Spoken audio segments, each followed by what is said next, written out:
This is the 2010 Fandamonia Sports Season in Review. This is, we already discussed earlier, two of the four sports stories that we felt made 2010.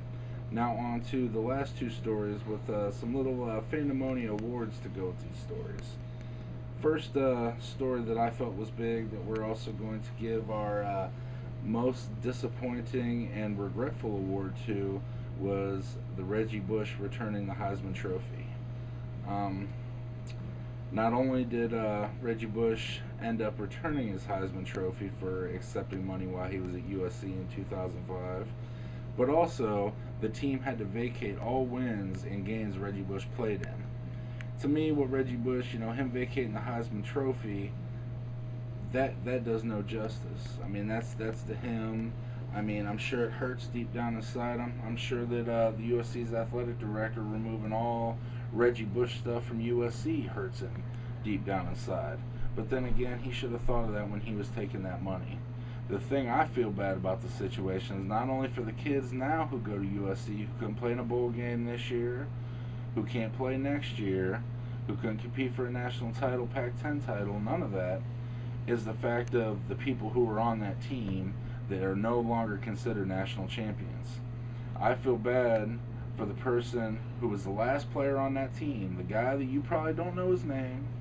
He never got to play in a game. He was just the very last player suiting up, who 40 years from now is telling his grandkids that he won a national title, and his grandkids are like, oh, hey grandpa, you didn't win no national title. You worked a 9-to-5 job your whole life.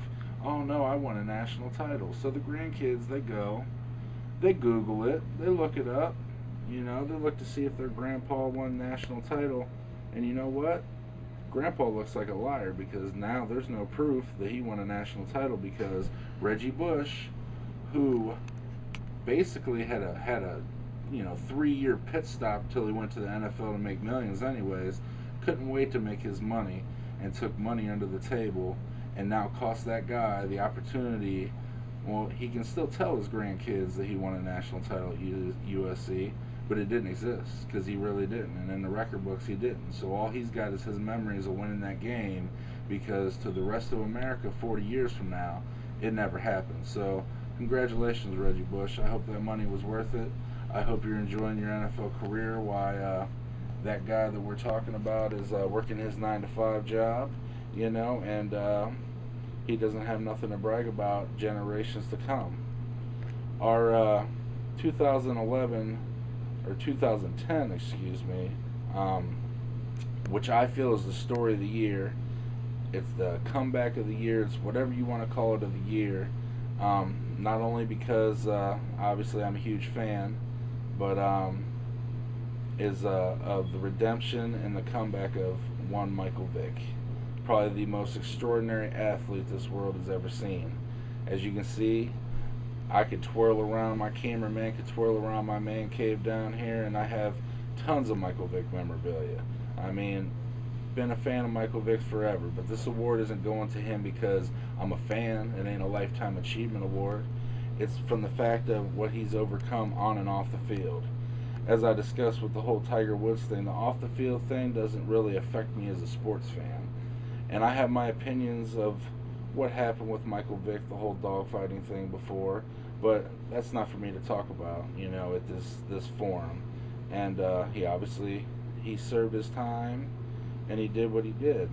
But at the end of the day, he spent 2 years in prison, almost 2 years in prison, and came back and basically is playing a phenomenal quarterback. Basically, he's the athlete that when I read about him when I was a junior in high school in 1998 and started following him since, he's become that athlete, that quarterback that I always felt would revolutionize the NFL. He's playing the best quarterback he ever has after being gone from the NFL, let's say basically 3 years, because he spent the time in prison and then he was a backup. Everybody was wondering, like, wow, when he did come in the games last year, he lost his speed, what's going to happen? Now Michael Vick isn't a threat. He's got his speed back. His accuracy is ridiculous. And the thing that I think maybe even more to this story is the fact of maybe Andy Reid should get Coach of the Year, because we see too many times in the NFL where they draft quarterbacks or free agent quarterbacks where, you know, these coaches try to adapt these quarterbacks to their systems and it never works out, and the quarterback's a big flop and nobody wants to take a chance on him. Where as a good coach, why don't you adapt your offense to the strengths of that quarterback, to where that seems to be what Andy Reid's done. He's seen the strengths of Michael Vick and has adapted to make Vick look like the player that Vick should have always been. Vick's now taking the game more seriously. Vick is playing out of his mind. It is ridiculous, especially as somebody that's been a fan for a long time, not a bandwagon fan. I'm talking about a long-time fan who's traveled all over this country watching that man play games, you know. And as a man, like I said, as we've stated in other YouTubes, well, our first couple YouTubes anyways, you know, I'm in Ohio, so you're talking about a man who's traveled to Atlanta when he was in Atlanta from Ohio, 14-hour drives to see this man, to Detroit, all over to watch this man play. It has just blown me away to see the kind of progress he's made, and it's definitely it's nice to see. Definitely as a fan and as a I guess you can say as an American, it's great to see that you know, them second chances that people give people, and it's great to see what the triumph when people take them second chances by the horns and really do good. So our 2010 Athlete of the Year and Redemption of the Year, Mr. Michael Vick. You know, keep up the good work so one day I can be down here in Canton watching you getting inducted into the Hall of Fame.